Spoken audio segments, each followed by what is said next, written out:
the intricate dance of life where efforts and results often seem misaligned, Miyamoto Musashi's timeless wisdom subtly illuminates the shadows of our understanding.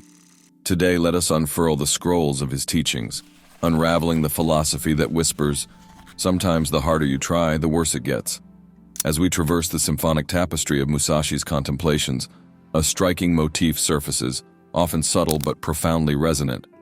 The paradoxical dance between effort and result, the delicate equilibrium where the intensity of trying can sometimes tip the scale towards defeat rather than triumph. When Musashi observed swordsmen meticulously refining their art, immersing themselves in the cadence of steel and breath, he discerned a counterintuitive phenomenon unfold. Those who embodied desperation, who clung to their swords with white-knuckled intensity, channeling every iota of their being into the pursuit of victory, were often the ones ensnared by the cruel, unforgiving jaws of defeat. "Think lightly of yourself and deeply of the world," whispered Musashi through inked symbols steeped in the quiet strength of centuries. This was not a call for self-deprecation, but a gentle, firm reminder to unfurl the clenched fists of effort, to allow breath and energy to flow unhindered, like the wind weaving through the ancient, whispering bamboo forests. In the landscape of effort, Musashi perceived that overtrying birthed a unique, treacherous rigidity. Eyes narrowed with intensity become blind to the panoramic dance of possibilities, and limbs tense with exertion lose the fluid grace of water, becoming brittle like ice. The sword, instead of being an extension of the self, morphs into a burdensome, unwieldy shard of steel, its edge dulled by the oppressive weight of unchanneled, misdirected effort. For the warrior poet, trying too hard was akin to navigating through fog with a lantern shrouded in thick, impenetrable cloth. The light of intent, instead of illuminating the path, becomes stifled, casting shadows that dance menacingly, mirroring the chaos and uncertainty within.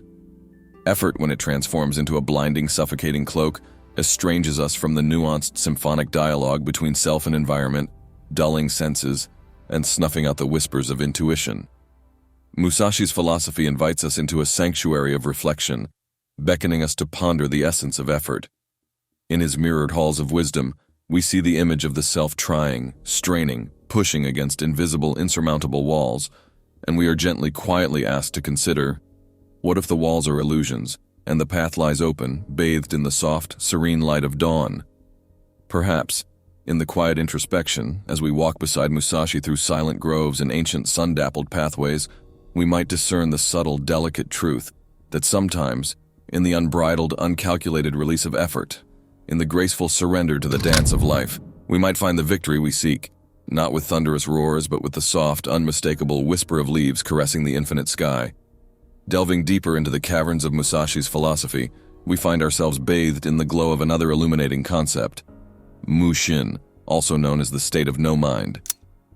Here, in the soft, shadowed echoes of this ancient wisdom, we are introduced to a realm of consciousness that is paradoxically absent yet profoundly present, silent yet eloquent, vacant yet brimming with the silent power of the universe. Mushin is not the negation of thought, but its transcendence.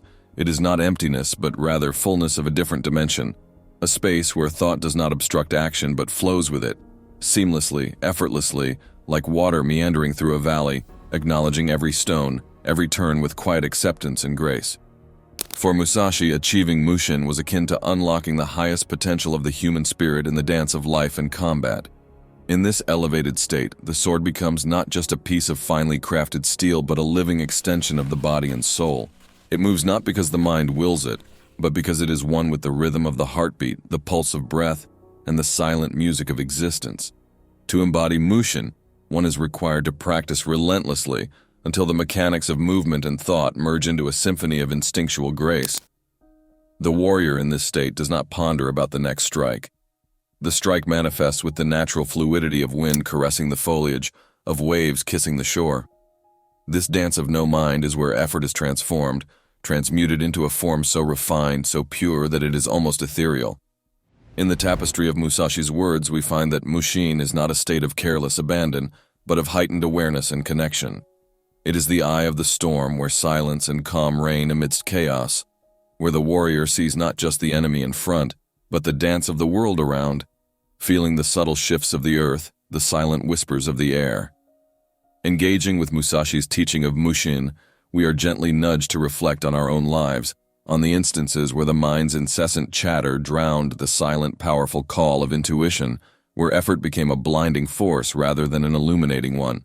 And in this reflection, we may find the quiet invitation to let go, to allow the mind to unclench, to flow into the state of no mind, where action and thought are not separate, but one continuous, harmonious dance. And perhaps, in the delicate embrace of Mushin, we may discover that the harder we try, the closer we are to achieving this transcendental state where effort is not effort, and trying is not trying. It is in this silent paradox, this sacred space of no mind, that we might truly understand the sublime art of living as whispered through the ages by the timeless spirit of Miyamoto Musashi. In his philosophy, effort becomes an effortless dance, where we are neither leading nor following but simply being, present, aware, and infinitely connected to the silent music of the universe, moving with grace and power through the dance of life, where the harder we try, the easier, the more natural it all becomes. And in this dance, perhaps we might just find the secret to living fully, deeply, authentically, as the universe intended. The shadow of Musashi's teachings gently stretches across the ages, drawing us towards another pivotal cornerstone of his philosophy, the perilous terrain of attachment. In the silent dance of ink and parchment, the samurai philosopher inscribed words of caution and insight about the magnetic pull of desires and expectations, the invisible chains that often bind the spirit, clouding the canvas of reality with the hues of longing and fear. Attachment in Musashi's vision is not merely the physical possession of objects or people, it is the invisible, intangible clinging to outcomes, to expectations, to the mirage of control. When a warrior steps into the battlefield, sword gleaming under the indifferent sun, it is not merely the opponent he faces, but the silent, gnawing specters of victory and defeat, honor and disgrace. As the blade rises and falls, its path is often swayed by these unseen forces, altering the course of destiny with whispers and shadows. Musashi observed, perhaps with the quiet wisdom of one who has walked through storms and sunsets alike, that attachment to any outcome paradoxically distances one from the very destination sought. Imagine, if you will, a hand reaching out for a delicate butterfly. The harder it grasps, the more likely it is to crush the fragile wings within its clenched fist. The more desperate the reach, the swifter the flight of the elusive creature. So it is with life, with victory, with success. The tighter we cling to these mirages, the more they slip through the fingers, leaving behind a residue of disillusionment and loss. Musashi's ink whispers through the ages, advising detachment, not cold, indifferent withdrawal, but a serene, conscious release of the iron chains of expectation. To step into the dance of life, sword in hand, eyes open, with no expectation but to move with the rhythm of the moment. To let the blade glide not towards victory, but towards the silent music of the present, allowing the future to unveil itself naturally, organically, without the distortion of desperate desire. Detachment in Musashi's philosophy is freedom, the ability to navigate through the ebbs and flows of existence with the graceful ease of a leaf drifting down a tranquil stream. In this space, effort transforms from a tumultuous, draining exertion to a harmonious expression of life energy. Actions born from detachment are neither forced nor passive. They are perfectly attuned to the rhythm of the moment, striking a balance that is both powerful and gentle, deliberate and spontaneous. Within the poignant, timeless verses of Musashi's philosophy, there lies a subtle, nuanced exploration of effort. A concept as fluid and elusive as the morning mist, gently cloaking the undulating hills of ancient Japan. And it is within this mist that we uncover a paradoxical gem, the enigmatic dance of effortless effort. Effortless effort, as reflected in the still waters of Musashi's wisdom, isn't about the absence of action, but rather about a type of action that is unencumbered, free, and as natural as the river's gentle, persistent flow towards the embrace of the distant ocean. It is about engaging with life not as a battle to be won with strained muscles and gritted teeth, but as a melody to be played, a dance to be danced, a poem to be written with the ink of presence and awareness. This perspective illuminates a path where effort is not a burden but a joy, not a compulsion but a spontaneous expression of life's infinite creativity. Here, each movement, each decision, each moment is not calculated and weighed down by the gravity of overthinking, but is instead free, light, and spontaneously perfect. Embarking on a journey towards understanding effortless effort, we're guided to reevaluate our own relationship with effort and action. Are we pushing against the current, exhausting ourselves in the struggle to move forward while the river of life flows in the opposite direction? Are we trying to force the pieces of the puzzle to fit, oblivious to the intrinsic harmony and order that already exists within? The whispers of Musashi's philosophy invite us to consider another way, a way of effortless effort. This does not mean we abandon our goals and ambitions. Rather, we approach them with a different mindset, a different energy.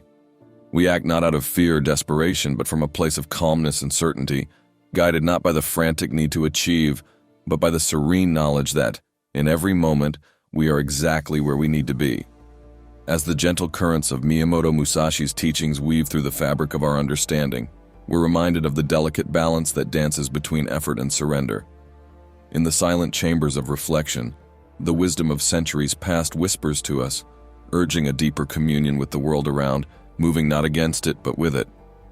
So as each day unfolds, let's embody this dance, stepping lightly, feeling deeply, and recognizing that within the rhythm of trying and letting go lies the true artistry of life. Remember, in the embrace of effort and ease, life's most harmonious melodies emerge, serenading our journey with notes of wisdom, grace, and endless possibility.